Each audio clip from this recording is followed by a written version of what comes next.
అందరికీ మన ప్రభువును మన రక్షకుడైనటువంటి క్రీస్తు యేసువారి నామంలో శుభాభివందనలు తెలియజేస్తున్నాను. ఈరోజు మనం ధ్యానించుకునేటువంటి దేవుని వాక్యము అపోస్తలుడైన పౌలు గారు రోమీలకు రాసిన పత్రిక 12వ అధ్యాయము 11వ వచనం. ఆసక్తి విషయములో మాంద్యులు కాక ఆత్మయందు తీవ్రత గలవారై ప్రభువును సేవించుడి.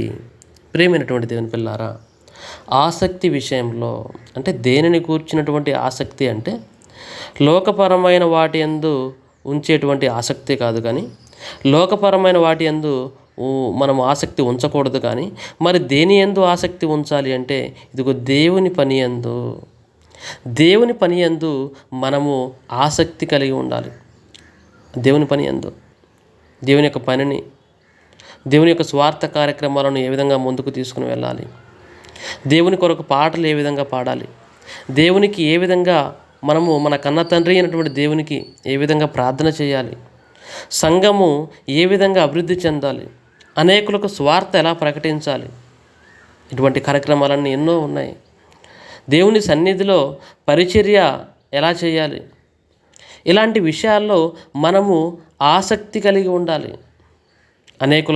అనేకమైనటువంటి సేవకులను పోషించేటువంటి విషయం కావచ్చు, ఆతిథ్యం ఇచ్చేటువంటి విషయం కావచ్చు, ప్రతి విషయంలో కూడా మనము ఇదిగో ఆసక్తి విషయంలో మాంద్యులు కాకుండా ఉండాలి.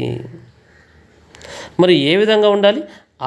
ఆసక్తి విషయంలో మాంద్యులు కాకుండా అంటే మందమతులుగా మనం ఉండకుండా, నిర్లక్ష్యంగా మనం ఉండకుండా ఆత్మయందు తీవ్రత గలవారై ప్రభువును సేవించుడి. ఏ విధంగా మన ప్రభు అయినటువంటి యేసుక్రీస్తు వారిని మనం సేవించాలి అంటే ఆత్మయందు తీవ్రత గలవారై. అంటే తీవ్రత అంటే ఏంటి? ఇదిగో ఎక్కువగా ఉండడం, ఎక్కువగా ఆసక్తి చూపడం. అంటే దేవుని పనియందు మనం ఎటువంటి విధమైనటువంటి మనస్సు కలిగి ఉండాలంటే ఇదిగో ఎక్కువగా తీవ్రముగా దేవుని యొక్క కార్యక్రమాలు జరిగించాలి అనేటువంటి మనసుతో మనం ముందుకు కొనసాగేటువంటి వారిగా ఉండాలి. ఇలా ఉండుటకు మన దేవుణ్ణి మనం సహాయం అడుగుదాం. ప్రార్థన ద్వారా అనేకులకు స్వార్థను ప్రకటిద్దాం. కాబట్టి ప్రియమైనటువంటి దేవుని పిల్లారా, దేవుడు కూడా లోకపరమైనటువంటి ఆసక్తులు మనలో కనుక ఉంటే మనల్ని బట్టి, మనలో ఉన్నటువంటి ఆ లోకపరమైనటువంటి ఆసక్తులను బట్టి దేవుడు బాధపడతాడు.